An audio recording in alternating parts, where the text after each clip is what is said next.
Bonjour à tous. Nous allons bientôt commencer ce webinaire sur l'alternance dans les écoles du concours Passerelle. On est tous là, on est Je prêts. crois qu'on est tous là. Je vois des connexions qui sont en train d'arriver, donc on va patienter encore un tout petit peu. Voilà, il est 18h31 chez moi.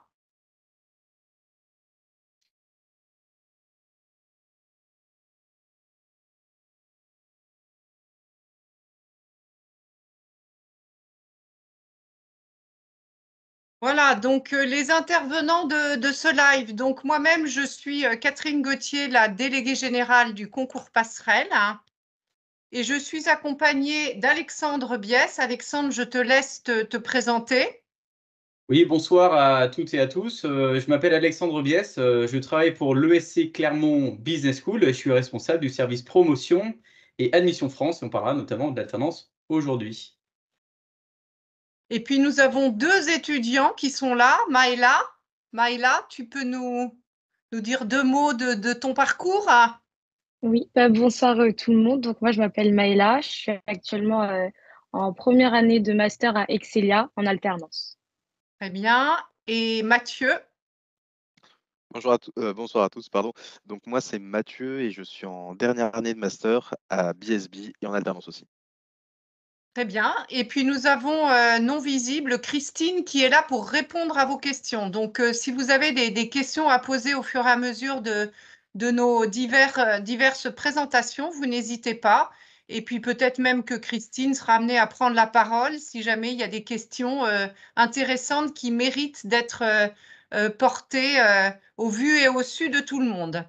Voilà, donc je vais commencer par vous parler un tout petit peu du concours Passerelle pour bien cadrer les possibilités qui s'offrent à vous en postulant à ce concours pour poursuivre votre formation en alternance. Donc le concours Passerelle, c'est un concours qui est commun à 5 grandes écoles de commerce. Donc l'ESC Clermont Business School, qui est représenté ce soir par Alexandre Biès. Nous avons également Excelia Business School qui a 2 campus, La Rochelle et Tours, et qui est représenté par Maëla. Maëla, tu peux nous dire sur quel campus tu étudies? La Rochelle, je suis sur La La Rochelle. Rochelle, OK.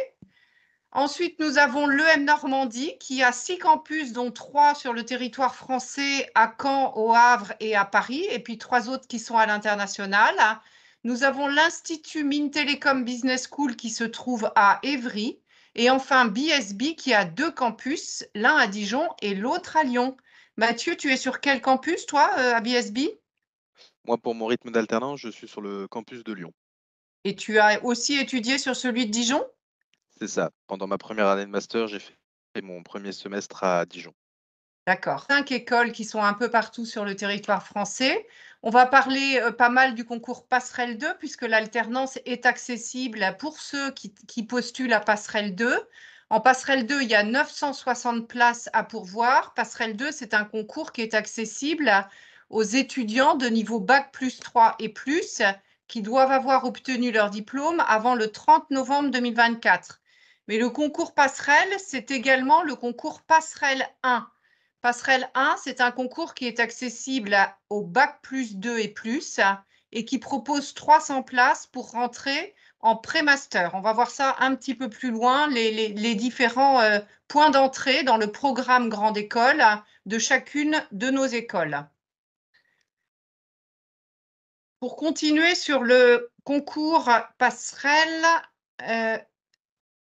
alors, j'ai perdu la présentation. J'ai l'impression qu'il y a possiblement un petit souci pour faire passer les slides. Qu'est-ce qui se passe? C'est les aléas du direct. Pourquoi ça ne passe pas? Alors, excusez-moi, je vais procéder autrement. Voilà, on va arrêter et recommencer. D'ailleurs, je me permets, Catherine, d'intervenir en précisant que on voit que vous êtes quand même assez nombreux à suivre ce webinaire. Et n'hésitez pas à interagir et à poser vos questions dans la partie conversation. Et on essaiera d'y répondre au fur et à mesure, évidemment, de la présentation. Voilà. Est-ce que vous voyez tous les modalités du concours 2024? Tout à fait. Alors, très rapidement, pour bien fixer le format du concours dans les têtes avant d'aborder les sujets de l'alternance. Donc, le concours, pour s'inscrire, il faut aller sur le site internet du concours Passerelle. Vous allez avoir des éléments descriptifs de votre formation à renseigner parce que toutes les formations ne sont pas acceptées. Il faut être dans un établissement reconnu par le concours pour pouvoir postuler. Et vous allez avoir à déposer votre CV et un dossier professionnel et de personnalité dans lequel vous allez nous expliquer votre parcours et votre projet, pourquoi vous voulez aller en grande école de commerce. Ensuite, vous allez avoir des épreuves à passer, un test d'anglais qui peut être soit le test d'anglais passerelle, soit un test extérieur. Et puis, dans chacune des écoles que vous sélectionnez, vous aurez la possibilité de passer un entretien. Je précise que cette année, il est possible de passer cet entretien en distanciel, ce qui est une simplification intéressante pour ceux qui ont des emplois du temps chargés parce que il va être possible donc de passer tout en distanciel sans faire la tournée des écoles. Et puis ensuite, une fois que nous avons récupéré toutes vos notes, celles du test d'anglais et celles des entretiens, nous allons être à même de calculer un nombre de points et en fonction de votre positionnement, de votre nombre de points par rapport à la barre, vous allez être soit admis, soit non admis dans les écoles. Le calendrier du candidat. Cette année, il n'y a pas de date butoir réellement dans le concours. Chaque candidat va avoir son propre calendrier. Donc, très rapidement, comme vous pouvez le voir, si vous êtes réactif et à l'écoute des mails que vous recevez au fur et à mesure de votre avancement dans la procédure, vous pouvez obtenir des résultats au concours très tôt, c'est-à-dire quasiment 3 semaines, un mois après avoir validé votre inscription. Et ça, c'est particulièrement intéressant dans le cas de l'alternance parce que chercher une alternance, ça demande du temps et éventuellement des ressources que les écoles pourront mettre à votre disposition. On va revenir sur ce point très important un petit peu plus loin. Ce que je voulais vous dire aussi concernant l'affectation, donc pour s'affecter dans une école, il faut verser la somme de 800 € pour réserver sa place parce qu'on a beaucoup de candidats et on est obligé pour organiser les arrivées des étudiants dans les écoles, de vous demander cette somme. Néanmoins, cette somme, pour ceux qui étudieront en alternance à la rentrée, leur sera remboursée à l'automne. C'est important de le savoir. Ensuite, donc, le concours Passerelle, il vous permet d'accéder au programme phare des écoles, qui est le programme Grande École. Si vous êtes de niveau Bac+2 et que vous envisagez de postuler au concours Passerelle 1, c'est pour postuler donc en première année de programme Grande École, pour faire une année de pré-master. Si vous êtes en train de préparer un Bac+3 ou plus, donc vous allez plutôt postuler au concours Passerelle 2. Et là, vous allez avoir l'opportunité de rentrer en première année de master, donc deuxième année de programme Grande École, et de réaliser ensuite une troisième année de programme Grande École, qui sera une année de spécialisation, avant d'obtenir votre diplôme de niveau Bac+5, grade de master. Et donc, il faut bien avoir en tête que l'alternance, elle est proposée par les 5 écoles du concours dès le Master 1. Il n'est pas possible de faire de l'alternance en première année de programme Grande École. Ensuite, on peut parler ici de la durée de l'alternance. Certains étudiants choisissent de faire leurs 2 années de Master 1 et de Master 2 en alternance et d'autres font d'autres choix. Soit parce que c'est leur souhait, par exemple, ne faire de l'alternance que en Master 2. Et je crois que c'est le cas de Mathieu, n'est-ce pas, Mathieu? Voilà. J'ai fait Et ma puis, il y a aussi deuxième en alternance. Voilà, c'est ça. Et puis, il y a aussi certaines écoles qui proposent de faire 18 mois d'alternance, c'est-à-dire de commencer l'alternance à partir du 2e semestre de Master 1. Voilà, donc il y a un vaste choix de possibilités. Il faut aussi bien se renseigner avant de s'affecter dans une école sur les spécialités qui proposent de l'alternance. parce que toutes les spécialités ne permettent pas de faire de l'alternance. Est-ce que vous connaissez, Mathieu et Maëla, par exemple, des spécialités dans vos écoles qui ne proposeraient pas d'alternance? Alors, pour mon école, en tout cas, une des spécialités qui revient de temps en temps et qui n'est pas proposée en alternance, c'est notamment ressources humaines, D'accord? qui n'est pas proposée en alternance. Et D'accord? après, c'est vrai qu'il y a quand même un vaste choix de spécialisation d'alternance, mais je sais que l'école va ouvrir bientôt une section alternance justement pour les ressources humaines. Voilà, donc ça reste une exception, mais ça existe. Donc, d'où l'importance de se renseigner avant d'intégrer le programme. Et côté Excelia, est-ce qu'il y a des spécialisations qui ne sont pas accessibles en alternance? Non, la majorité des spécialités qu'on a, elles sont accessibles en alternance. D'accord, donc il y a quand même une large palette qui permet de manœuvrer sans gêne pour intégrer la filière qu'on souhaite et faire de l'alternance. Alors ensuite, les avantages de l'alternance, Alexandre, je vais peut-être te laisser la parole parce que je pense qu'en tant que membre d'une école, tu vas savoir expliquer comment l'expérience professionnalisante que l'on acquiert grâce à l'alternance est un plus. Oui, pour moi, en tout cas pour côté professionnel, je pense que ça augmente d'une part le capital social de l'étudiant et ça augmente aussi son capital professionnel puisque on va regarder globalement sur son CV ce que ça va lui apporter et ça va lui permettre d'apporter une ou deux lignes assez professionnelles, mine de rien, sur son CV. Et ce qui fera quand même un effet de levier assez positif pour son insertion professionnelle. Je pense que ça permet à l'étudiant d'une part de travailler les soft skills, donc on va dire tout ce qui touche à la ponctualité, l'assiduité, l'adaptabilité, la sociabilité avec un lien social. Je reviens au capital social de tout à l'heure. Et dans un autre temps, en fait, les hard skills, c'est-à-dire les compétences techniques qu'on apprend finalement quand on est dans l'entreprise, un peu plus, on est moins dans le théorie. Et là, par exemple, pour un commercial, c'est apprendre à utiliser un CRM. Pour ceux qui vont être dans la communication, c'est apprendre à utiliser des outils de communication qui sont adaptés aujourd'hui au marché. C'est aussi apprendre des techniques de vente ou des techniques d'achat, etc. Donc ça, vraiment, bah, on va vraiment l'apprendre et on va développer ces hard skills aussi. Donc ça a quand même un double effet, aussi bien sur le capital social que humain et professionnel. Maëla, est-ce que tu confirmes que tu es en train d'acquérir des compétences que tu n'aurais peut-être pas pu acquérir si tu avais fait ton programme en initial? Ah, bien sûr, parce que quand on est en entreprise, on nous demande par exemple d'utiliser certains logiciels qui sont adaptés pour le type d'entreprise dans laquelle on travaille. Donc, ça demande, on apprend ça au travail et pas à l'école. Ça D'accord. permet Donc, aussi, pardon. c'est ton cas, je suppose. Tu utilises un logiciel métier propre à l'entreprise dans laquelle tu travailles? C'est ça. Enfin, un logiciel que j'aurais pas pu apprendre en tout cas à l'école. D'accord. Et tu as d'autres exemples? Ce qu'on va faire aussi, ça va être beaucoup plus concret parce que ce qu'on fait à l'école, effectivement, c'est plus de la théorie. Et là, en entreprise, on va pouvoir mettre en pratique ce qu'on a appris à l'école et même apprendre de nouvelles choses.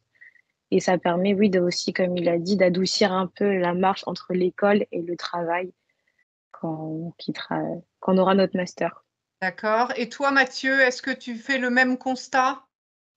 Oui, moi je fais le même constat. Déjà, l'alternance, c'est très important pour moi quand on arrive vers la fin de ses études, parce que ça permet de faire une passerelle entre le monde scolaire et professionnel. Comme l'a dit Maëla, on utilise des logiciels propres au monde du travail qu'on n'utiliserait pas forcément à l'école. Par exemple, moi, dans mon entreprise, j'utilise un logiciel qui s'appelle Sarbacane. C'est très pratique pour tout ce qui est campagne emailing. Et ça, c'est quelque chose qui, à l'école, on va peut-être me former dessus, mais j'en aurais pas l'usage. Alors que là, du coup, j'ai déjà des compétences professionnelles, alors que je suis encore étudiant. Et ça va vous permettre d'avoir vraiment un plus par rapport aux autres candidats quand vous allez être sur le marché du travail. Donc oui, c'est vraiment formateur. Très bien. Alors donc, un autre avantage de l'alternance, c'est que donc, selon le poste que vous allez décrocher, vous allez pouvoir vous retrouver dans une multitude de familles de métiers, de secteurs d'activité. Donc là, on va passer un petit peu en revue les différentes catégories d'alternance que la majorité des étudiants décrochent. Donc, il y a tous les métiers du commercial, hein. Alexandre en parlait tout à l'heure. Il y a beaucoup d'alternants dans le domaine commercial, hein. Il y a tous les métiers du marketing et de la communication. Je crois que vous êtes tous les deux dans le marketing et la communication, Mathieu et Maïla. Mathieu, est-ce que tu peux nous dire 2 mots, exemples de tâches qui te sont confiées pour, en matière de marketing et de communication?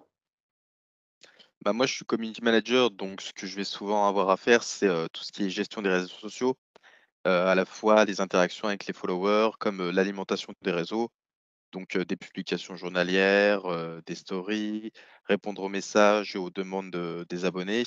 Et du coup, comme j'ai pu préciser avant, tout ce qui est aussi campagne emailing, donc la rédaction, la création, la validation, et puis après l'envoi et le suivi, l'analyse des performances de ces campagnes. D'accord, Et donc à après, la bien sûr, fois il y a beaucoup tâches. de création et puis en même temps, j'imagine qu'il doit y avoir comment dirais-je, un rythme à tenir pour ben voilà, être au taquet sur les réseaux sociaux, etc.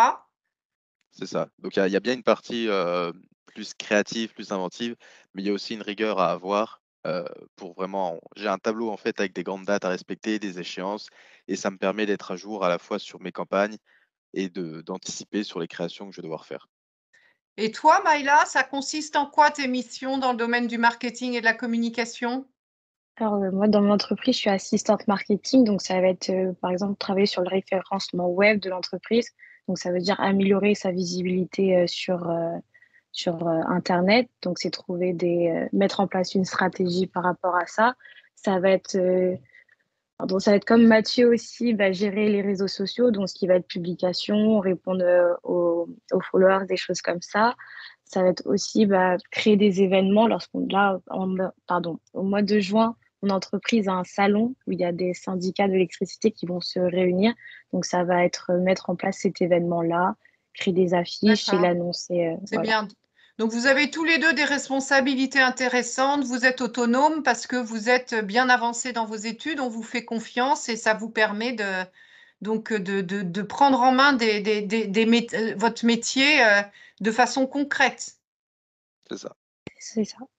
Alors, dans les autres familles de métiers dans lesquelles les alternants peuvent trouver des postes intéressants, donc tous les métiers, bien sûr, de la finance, audit, gestion, qui sont des métiers très recherchés par les étudiants en grande école de commerce. Vous avez aussi tout ce qui concerne la logistique. Voilà, tout ce qui concerne les ressources humaines, on en a parlé. Alors, c'est un petit peu moins courant, je pense, mais voilà, ça existe, hein. Il y a quand même un développement de métiers dans le domaine des ressources humaines qui font que les directions des ressources humaines recherchent de plus en plus d'alternants dans leurs services. Et enfin, il y a tous les métiers en lien avec l'entrepreneuriat qui peuvent aussi ouvrir des voies vers l'alternance. Alexandre, est-ce que tu as des choses à rajouter par rapport à ces différentes opportunités qu'offre le marché du travail pour les alternants? Bah, on le voit bien avec cette slide-là, globalement, on peut vraiment trouver son bonheur. Si on est attaché à faire du commerce, globalement, on peut quand même trouver son bonheur quand on arrive en école de commerce, puisqu'il y a quand même pas mal de spécialisations qui sont proposées dès le Master 1 et le Master 2. Donc on est un peu dans la multispécialisation. Mais après, au-delà d'être multispécialisé, il faut aussi être dans l'entreprise. C'est aussi pour ça que le fait de partir sur l'alternance, ça a quand même pas mal de bénéfices. Ce que je peux rajouter, c'est que il faut bien penser que les missions qui seront validées, en tout cas par les écoles, le seront à partir du moment où c'est en lien d'une part avec le programme pédagogique et d'autre part avec le niveau de la formation. C'est-à-dire que des missions confiées à des étudiants bachelor ne seront pas les mêmes que des missions confiées à un étudiant master, puisqu'on veut une évolution entre le programme bachelor et le programme master. D'accord, c'est important de le préciser. Alors, autre avantage de l'alternance, c'est le financement de votre master, hein. Je pense que beaucoup d'entre vous le savent déjà. Faire son parcours en alternance, ça permet de solutionner le financement de l'école de commerce, hein. puisque les frais de scolarité sont pris en charge par l'entreprise. Et du coup, l'alternant se retrouve non plus avec un statut d'étudiant, comme s'il était étudiant dans son école, mais avec un statut de salarié, avec les avantages qui sont qu'il a une rémunération, mais aussi avec des inconvénients qui sont qu'il y a beaucoup moins de temps libre et de congés. Et l'alternant, il doit faire face à un emploi du temps quand même assez chargé. Donc, il faut être organisé pour réussir un parcours en alternance et il faut ne pas avoir peur d'avoir un emploi du temps quand même assez chargé. Mais bien sûr, le fait de faire de l'alternance, le fait d'assumer tout ça, c'est un réel tremplin pour l'emploi au point que certains étudiants qui sont en alternance se voient quelquefois proposer un CDI avant même d'avoir obtenu leur diplôme. Parce que les entreprises qui ont en interne leur alternant qui est dans l'entreprise depuis des mois, voire depuis plus d'un an, eh bien, elles se disent que maintenant qu'il est formé, que le contact est fait, que ça serait finalement une bonne idée de le garder en CDI. Donc, c'est aussi intéressant pour les étudiants. Ça permet de garantir une arrivée sur le marché du travail dans les meilleures conditions. Est-ce que vous pouvez, Maëla et Mathieu, nous dire deux mots de votre rythme? Parce que j'imagine que du coup, vous êtes quand même assez chargé. Maëla, ça donne quoi le rythme au quotidien Alors, quand on moi, je est… fais 3 semaines en entreprise et une semaine à l'école sur La Rochelle. Donc, c'est vrai que c'est un rythme à tenir, mais si on est bien organisé, c'est tout à fait faisable. D'accord? Tu te retrouves à bosser tes cours le soir en rentrant du travail ou bien tu arrives quand même à bien séparer? Non, j'arrive à bien séparer. C'est vrai que l'école nous permet, enfin, comment l'emploi du temps est agencé, ça nous permet vraiment, quand on est en entreprise, d'être à 100% pour l'entreprise et quand on est à l'école, d'être à 100% pour l'école. D'accord. Et Mathieu, tu dirais la même chose, hein? Oui, je dirais globalement la même chose. Il y a une sorte d'accord tacite en fait entre l'école et l'étudiant. Lorsqu'il est à l'école, c'est sa période d'école, et lorsqu'il est à l'entreprise, l'école n'a pas vraiment influé sur cette période. Donc tout le travail qu'on va nous demander, ça sera vraiment fait de manière à ce qu'on travaille seulement sur notre semaine à l'école. Il y a juste pour ma part, moi je suis en dernière année de master, donc j'ai un mémoire à faire. Le mémoire, du coup, ça va être tout au long de l'année et bien sûr aussi en dehors des semaines école. Mais non, sinon au niveau de la transition école-entreprise, elle est quand même très facile à faire. D'accord. Et puis alors la semaine école, j'imagine que les journées doivent être très chargées. Alors oui, oui, oui. Enfin, il y a des journées avec plus d'heures de cours que d'autres, mais oui, vu qu'on est une semaine par mois seulement en formation, on a au minimum tout de même 6 heures de cours par jour et des fois 9 heures de cours. Donc oui, D'accord, oui, mais, donc ça doit faire des bonnes semaines bien remplies. c'est sûr. Oui. D'accord, très bien. Voilà, donc l'expérience de l'alternance, on l'a dit et redit, c'est très valorisant pour votre CV, hein, parce que quand vous arrivez en master, vous avez certainement quelques expériences professionnelles de 1 mois, 2 mois, 3 mois, mais vous n'avez pas encore d'expérience longue. Si vous faites de l'alternance, eh bien, c'est la possibilité finalement d'avoir une expérience d'au moins un an à mettre en avant sur votre CV.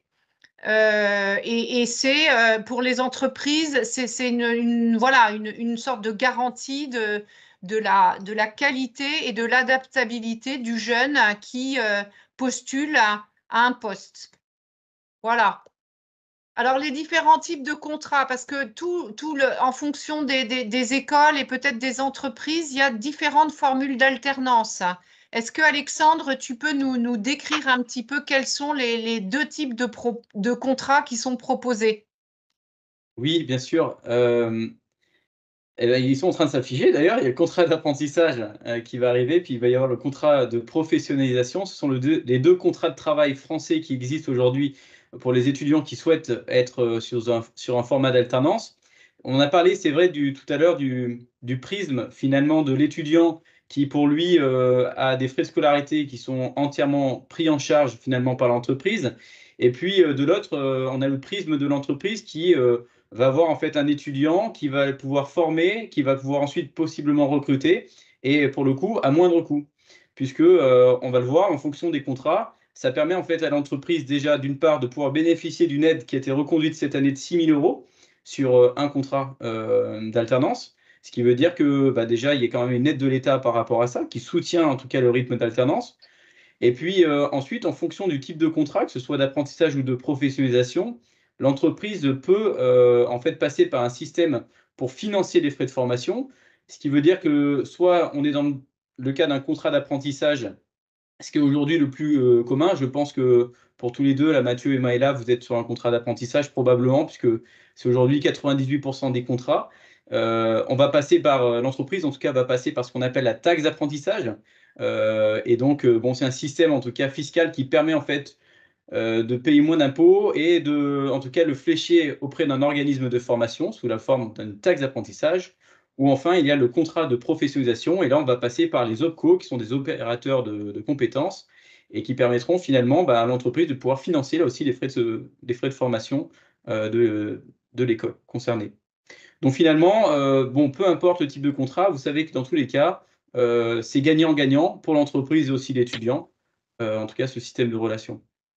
Pour la rémunération, je ne vais pas forcément rentrer dans le détail parce que ça dépend de l'âge déjà, du niveau d'études, si c'est niveau Bac plus 2, Bac plus 3 ou master, et aussi si c'est il va y avoir l'âge, oui.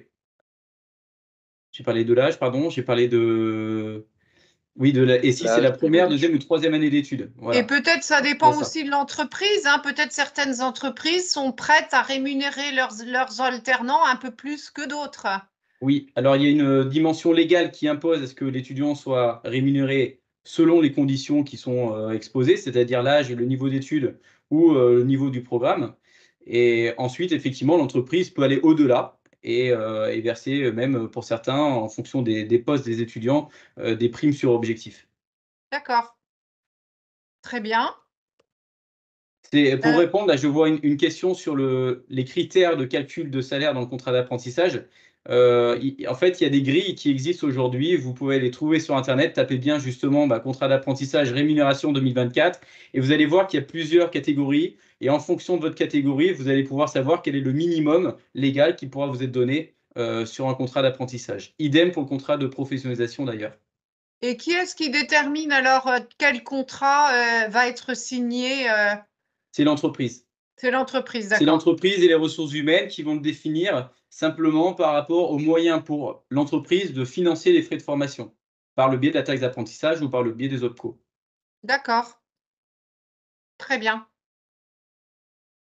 Alors, le rythme de l'alternance, on l'a dit, hein, dans la plupart des écoles passerelles, c'est 3 semaines en entreprise, 1 semaine à l'école. Et puis, dans certains cas, il peut y avoir, au cours d'une alternance donnée, une immersion à 100% dans l'entreprise sur 1 mois ou 2. Par exemple, l'été, souvent, si votre contrat comprend les mois de juillet et août, là, vous allez vous trouver à 100% dans l'entreprise parce que les écoles ferment courant juillet et il y a plus de cours en école. Votre calendrier, donc, il va vous être remis par l'école à la rentrée et il est défini, il est partagé avec l'entreprise et il ne change pas durant l'année.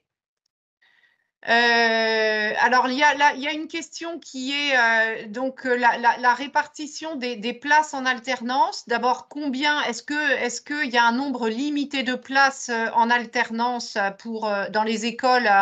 Ça, c'est la première question. Et puis, est-ce que toutes les spécialisations sont proposées en alternance? Est-ce qu'on peut savoir un petit peu comment ça se présente à l'ESC Clermont pour se rendre compte d'un exemple précis? Oui. Pour être précis, aujourd'hui, donc nous avons 16 spécialisations en master grande école qui sont finalement dans les grandes familles que l'on a vues tout à l'heure, c'est-à-dire réparties en ressources humaines, entrepreneuriat, commercial, etc. Sur tout ça, en fait, on va voir sur nos 16 spécialisations, chez nous, elles sont toutes possibles en alternance, 12 mois. Quand on parle de l'alternance 12 mois, c'est uniquement une alternance qui aura lieu la dernière année du programme. Ou alors, on peut faire de l'alternance pendant 2 ans à l'ESC Clermont. Et dans ce cas-là, il y aura 15 spécialisations sur les 16 qui seront possibles en alternance 24 mois. Donc, c'est vrai que on ne s'en rend pas forcément compte avec notre école, c'est peut-être pas le bon exemple, mais en fonction des écoles, vous avez 2, 3 spécialisations, 5 spécialisations possibles sur l'ensemble des spécialisations. Donc voilà, effectivement, regardez ça. C'est très intéressant d'avoir un exemple concret et complet. Alors moi, je suis étudiant, candidat au concours Passerelle 2. Oui. Je songe à faire de l'alternance avec l'ESC Clermont. Et quelles précautions je dois prendre pour être sûr d'avoir ma place en alternance à la rentrée 2024? On réussit le concours, déjà, évidemment. La deuxième, c'est de trouver un contrat d'apprentissage ou contrat de professionnalisation, peu importe. Et ensuite, la spécialisation, il faut se renseigner sur les spécialisations qui sont possibles en alternance en fonction des écoles. Si c'est à l'ESC Clermont que le candidat souhaite intégrer, il faut regarder quelle est la spécialisation qui n'est pas possible en 2 ans d'alternance s'il souhaite faire 2 ans d'alternance. D'accord. Et enfin, demander également s'il y a un nombre de places limitées. Ce n'est pas le cas dans notre école. Ça peut être le cas dans certaines écoles. Donc, pour ESC Clermont, je suis sûre d'avoir ma place en alternance du moment que je choisis une spécialisation qui offre de l'alternance. Tout à fait. Et pensez aussi à demander le rythme. Alors, vous avez de la chance avec toutes les écoles passerelles, le rythme, c'est le même. C'est 3 semaines en entreprise, 1 semaine école. Dans certaines écoles hors passerelle, ça peut être un rythme en jour. Donc là, ça veut dire que la mobilité, si vous avez votre alternance à Paris, vous venez à Clermont, dans une autre école que l'ESC Clermont, vous avez compris, eh ben, ça peut être compliqué de faire les trajets tous les 2-3 jours. D'accord. Très bien. On va pouvoir continuer. Donc, comment trouver son alternance? Donc, ça, c'est un gros sujet parce qu'il faut trouver son entreprise pour certaines écoles avant la fin août. Pour d'autres, bon, c'est un petit peu plus tard, mi-septembre, fin septembre. Il y en a même, j'ai vu que Excelia demande que l'alternance soit signée avant le 30 octobre. Voilà, mais disons que si on veut faire ça soigneusement et être sûr d'avoir trouvé une entreprise pour la fin août, puisque c'est la date la plus tôt, c'est quasiment dès maintenant qu'il faut s'y prendre. Et c'est une des raisons pour lesquelles nous avons mis en place le calendrier que je vous ai présenté tout à l'heure. C'est pour vous permettre, à partir du moment où vous êtes inscrit au concours, d'obtenir un résultat rapidement pour ensuite vous concentrer sur votre recherche d'entreprise. Imaginons que vous vous inscriviez demain au concours, ça veut dire que le 1er mars, vous aurez votre résultat. Et si vous êtes admis dans une de nos écoles et affecté, vous aurez la possibilité de bénéficier du service d'accompagnement de cette école pour vous donner un coup de boost pour trouver votre entreprise. Alors, Alexandre, je vais te laisser nous dire ce que mettent en place les écoles pour aider les étudiants à trouver leur alternance. Oui, tout à fait. Donc, ça va être un peu expliqué justement là, sur la slide. D'une part, une fois que vous êtes intégré, alors c'est un peu la même chose dans nos écoles passerelles. Finalement, on a quand même un lien assez fort sur l'accompagnement, un dispositif en tout cas d'accompagnement à la recherche d'une alternance. Il faut déjà être admis et ensuite il faut payer effectivement les arts de 800 € pour intégrer tel Excelia, BSB, Clermont, IMT ou l'EM Normandie. À partir de ce moment-là, vous allez être sondé pour savoir quel est le parcours que vous souhaitez faire. Est-ce que c'est l'alternance 24 mois? Est-ce que c'est d'abord le parcours classique, etc. Et à partir de ce moment-là, ceux qui vont répondre au sondage que vous souhaitez faire de l'alternance 24 mois, ils vont être orientés vers nos services d'accompagnement à la recherche d'une alternance. Donc chez nous, ça s'appelle le Career Lab et les relations entreprises. À BSB, ça s'appelle Pathfinder, je crois. Excelia, je ne sais pas s'il y a un nom particulier, si ça a été marketé. Mais voilà, dans tous les cas, on va commencer par des séances de coaching par rapport à votre CV, votre lettre de motivation, et on va vous préparer aux premiers entretiens, parce que c'est important d'être préparé à des entretiens. Certains n'ont jamais fait d'entretien de motivation pour rentrer dans une entreprise pour de l'alternance. Donc, on va vous préparer à ça, on va vous contextualiser par rapport au marché. Et enfin, une fois que cette phase-là est propre, quand j'entends par propre, c'est que elle a été plus ou moins validée par l'école parce qu'on sait qu'à ce moment-là, vous allez représenter notre institution quand vous allez candidater auprès des entreprises. Donc, cette phase-là, pour nous, elle est importante. Et dans un deuxième temps, vous allez être mis en relation avec un autre service qui est le service de relations entreprises qui va vous accompagner sur votre recherche d'alternance. Cette fois-ci, faire matcher finalement l'offre et la demande puisque vous êtes en demande d'une alternance et on a des offres qui nous parviennent des entreprises. Donc là, sous différents moyens, ça peut être des sessions de recrutement directement sur site. C'est-à-dire qu'on a des entreprises qui viennent à l'ESC Clermont ou pareil dans les autres écoles pour recruter directement leurs alternants, leurs futurs alternants. Ça peut être aussi donc, des offres qui sont envoyées régulièrement sur une plateforme spécifique à l'ESC Clermont, comme ça peut être le cas à Bisbee ou encore Excelia. Je pense que Maëla et Mathieu pourront le dire. Et sur lesquelles vous pouvez tous les jours gratter des offres qui sont en tout cas proposées à votre école. Et donc, on vous demandera par contre réactivité. Quand on parle de réactivité, généralement, il faut réagir sous 48 heures. En tout cas, c'est le conseil et c'est notre préconisation à Clermont, si vous voulez être sûr de pouvoir être dans le bon timing. Et enfin, on aura aussi différents moyens pour vous flécher sur des offres qui sont en push mail cette fois-ci, parce que importantes pour nous, pour que vous puissiez bien les voir. Voilà un peu le cheminement d'accompagnement qui est prévu une fois que vous êtes admis dans une école et que vous intégrez une école en tout cas. Donc ça, c'est très précieux. Et puis, il y a aussi à la fin, à la toute fin, une fois que l'entreprise est trouvée et qu'on rentre dans une phase administrative, la possibilité de demander un conseil ou un coup de main à l'école pour finaliser la négociation du contrat. Donc ça, c'est aussi très intéressant. Oui. Par contre, j'aime à préciser aussi que c'est un contrat de travail. L'entreprise a besoin d'être rassurée sur vos compétences, etc. Donc, de sentir que d'une part, vous êtes motivé et votre motivation, on va sentir en tout cas qu'elle est transpirante, en l'occurrence, quand vous allez candidater rapidement. Alors, oui, c'est certain Souvent, qu'on on n'a a pas. du mal, on est obligé souvent de relancer par rapport à ça, les étudiants, parce que on manque, vous manquez, je veux dire, pas d'une manière générale, mais certains étudiants manquent de réactivité et c'est dommage parce que vous perdez des bonnes opportunités. Parce que quand on envoie une offre au début du mois de janvier, si vous attendez février ou mars, vous pouvez être sûr à 99% que l'offre elle sera pourvue par quelqu'un d'autre. Donc soyez réactifs, soyez bons, soyez investis. Vous avez un seul contrat de travail à aller chercher pour être tranquille pendant 2 ans, par exemple. Donc, c'est maintenant qu'il faut le faire. Et ne pensez pas que à l'école, vous pouvez aussi vous servir de votre réseau et éventuellement aussi candidater sur d'autres sites en dehors de l'école. Voilà, donc en effet, quand même, on peut insister sur le fait que toutes les écoles ont de nombreuses entreprises partenaires dans tous les secteurs d'activité. Là, on a mis quelques exemples, mais c'est vrai que grâce au réseau des alumni, il y a beaucoup de demandes d'alternants qui arrivent dans les écoles. Et quand on est entrepreneur, quand on est chef d'entreprise, le réflexe, si on cherche un alternant, c'est de se tourner vers une école. Voilà.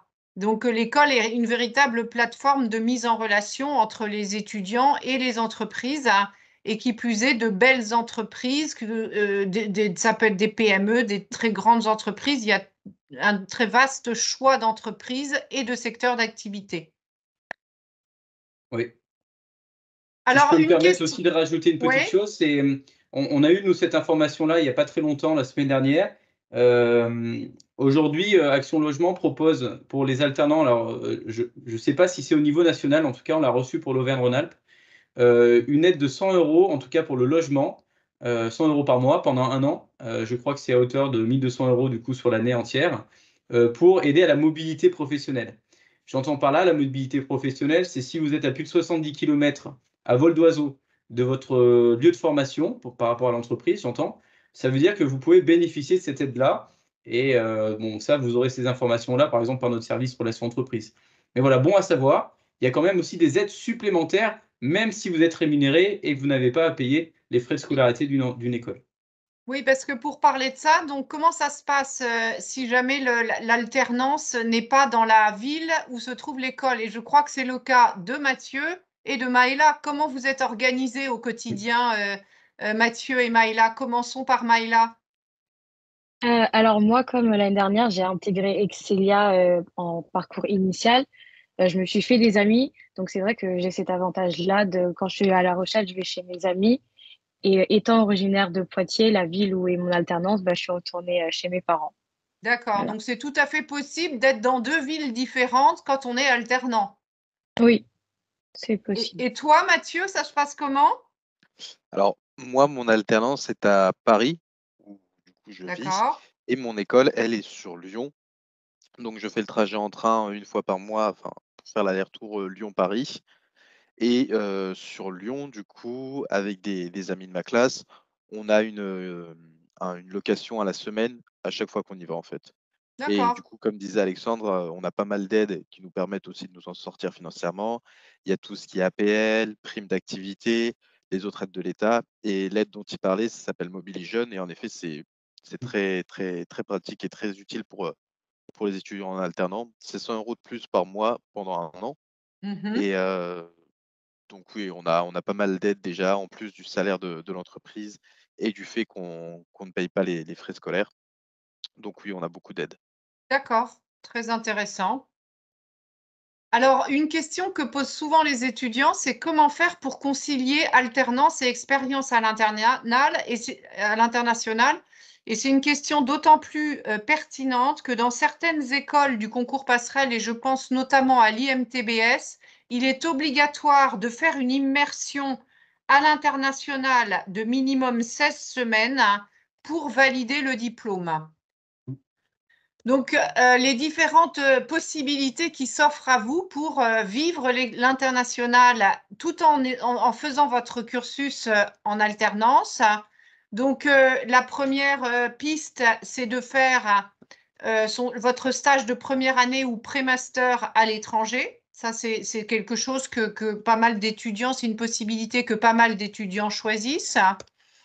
Une deuxième possibilité, ça va être de s'engager dans une association humanitaire. Vous savez que dans les écoles, il y a de nombreuses associations qui sont là pour aider les étudiants à entrer en relation les uns avec les autres, et notamment pour les étudiants qui sont en pré-master, il y a du temps à passer dans ces associations, dont certaines sont des associations humanitaires. Donc, ça peut être la solution pour vivre une immersion à l'international. Après, si jamais vous rentrez en école en Master 1, vous avez la possibilité de faire une année de césure à l'étranger entre le pré-master et le Master 1. Cette année de césure, elle peut avoir divers objectifs, peut-être mettre un peu d'argent de côté pour financer vos études ou pour compléter ce que vous obtiendrez en tant qu'alternant. Ça peut être aussi une année de césure pour progresser en anglais. Il y a pas mal d'étudiants, par exemple, qui vont faire une année de césure en Australie pour améliorer leur niveau d'anglais. C'est assez facile de trouver du travail temporaire en Australie et c'est la solution pour vivre cette immersion à l'international avant de rentrer en Master 1 et peut-être de commencer un cycle en alternance.